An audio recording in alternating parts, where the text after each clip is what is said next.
এটা হিমন্ত বিশ্ব শৰ্মা ধৰ্ম নিৰপেক্ষ কেনেকে হ'ব? I am a hardcore Hindu, I cannot be ধৰ্ম নিৰপেক্ষ।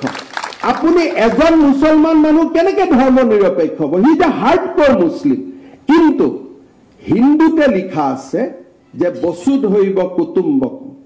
হিন্দু ধৰ্মতে কোৱা হৈছে যে if U R A hardcore Hindu, তেতিয়াহ'লে আপুনি বসুধৈৱ কুটুম্বকমৰ কথা চিন্তা কৰিব লাগিব। ইছলামত কোৱা হৈছে দৰিদ্ৰজনক বাবে সদায় মানুহে পজিটিভলি চিন্তা কৰিব লাগিব। অৰ্থাৎ আমাৰ যি ধৰ্ম নিৰপেক্ষতাৰ দৰ্শন, it is never inspired by the western definition of secularism. Amar dharma nirapekkota sarva dharma samabhava, not neutral. We are not neutral, we are positively aligned, because India is a spiritual nation. Bharat ekhon adhyatmik rashtra, aru bharator manuhok jodi ami rasta ghat building সকলো বনাই দিও, কিন্তু কওঁ যে আপুনি মন্দিৰত যাব নোৱাৰিব, ভাৰতৰ মানুহে ক'ব মোক ৰাস্তা ঘাট নালাগে, মোক কিন্তু মন্দিৰ যাব লাগিব। সেইকাৰণে ভাৰত চাইনা নহয়। চাইনাৰ যিটো কনচেপ্ট টোটেলিটেৰিয়ান, আমি ৰাতিপুৱাৰ পৰা গধূলিলৈকে স্পিৰিচুৱেলিজিম ইজ আৱাৰ ফুড। যদি আমি ৰাতিপুৱাই নামঘৰত ভগৱানক সেৱা নকৰোঁ, মন্দিৰ এটা চালে যদি আমি মন্দিৰটোৰ ফালে আমাৰ মস্তিষ্ক বা আমাৰ শৰীৰ আমি যদি বাও নকৰোঁ, আমি যদি কোনোবা বিপদত পৰিলে কোনোবা ভগৱানৰ নাম যদি স্মৰণ নকৰোঁ, হিন্দু বা ভাৰতীয় লোকে কেতিয়াও জীয়াই থাকিব নোৱাৰে। শিখৰ কাৰণে আমাৰ গুৰু গ্ৰন্থ চাহিব, জৈনৰ কাৰণে মহাবীৰ জৈনৰ শিক্ষা, বুদ্ধৰ কাৰণে গৌতম বুদ্ধৰ শিক্ষা, হিন্দুৰ কাৰণে বেদ কীৰ্তন ঘোষাৰ শিক্ষা আমাৰ কাৰণে ই আটাইতকৈ প্ৰয়োজনীয়। কিন্তু ওয়েস্টার্ন নেশন হইছে যে no we are neutral, state is neutral, they have their own history.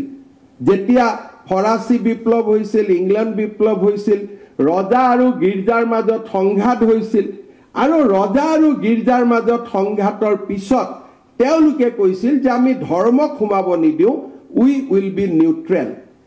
কিন্তু আমাৰ ইয়াত আমি কোনো মানুহ নিউট্ৰেল হ'ব নোৱাৰো, কাৰণ 5000 বছৰৰ পৰা এইখন ভাৰতত চাকিৰ পোহৰ জ্বলিয়ে আছে, মন্দিৰত চাকি জ্বলিয়ে আছে, তাক কোনেও নুমাব পৰা নাই, ই নুনুমাই, ই অনন্ত কাললৈ এনেকৈ চলি থাকিব।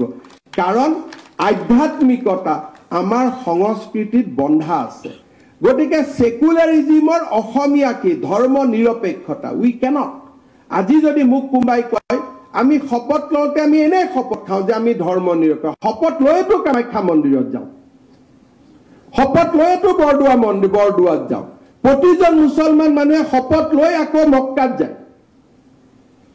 চ' উই কেনট বি নিউট্ৰেল।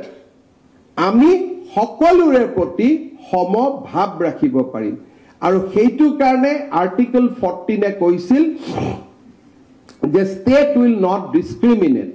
আম্বেদকাৰক সোধা হৈছিল সেকুলাৰিজিম শব্দ লাগিব নেকি? নালাগে। সুপ্ৰিম কোৰ্টে কৈছিল যে Indian secularism is integral to our life, but we are not inspired by western secularism. সেইবাবে 50 বছৰ জৰুৰী অৱস্থাৰ পিছত আজি ৰাষ্ট্ৰীয় স্বয়ংসেৱক সংঘ হওক বা আমাৰ ৰাষ্ট্ৰৰ কেইবাজনো বুদ্ধিজীৱী লোকে দাবী কৰিছে যে আমাৰ সংবিধানৰ পৰা সমাজবাদ আৰু ধৰ্ম নিৰপেক্ষ শব্দ বাহিৰ কৰাৰ এই হৈছে সুবৰ্ণ সময়। Because we are a mature democracy. Secularism শব্দ নাথাকিলেও Hindu by blood we are secular, কাৰণ আমি সকলোকে সমান চকুৰে চাওঁ। ফৰ আছ গোটেই পৃথিৱীখনে আমাৰ কুটুম্ব। গতিকে আমাক সেকুলাৰিজিমৰ পৰিভাষা ব্ৰিটিছ বা আমেৰিকান সংবিধানৰ পৰা নালাগে। আমাৰ সেকুলাৰিজিমৰ পৰিভাষা আমি গীতা আৰু ভাগৱতৰ পৰা ল'ম। সেই হৈছে আমাৰ সেকুলাৰিজিম।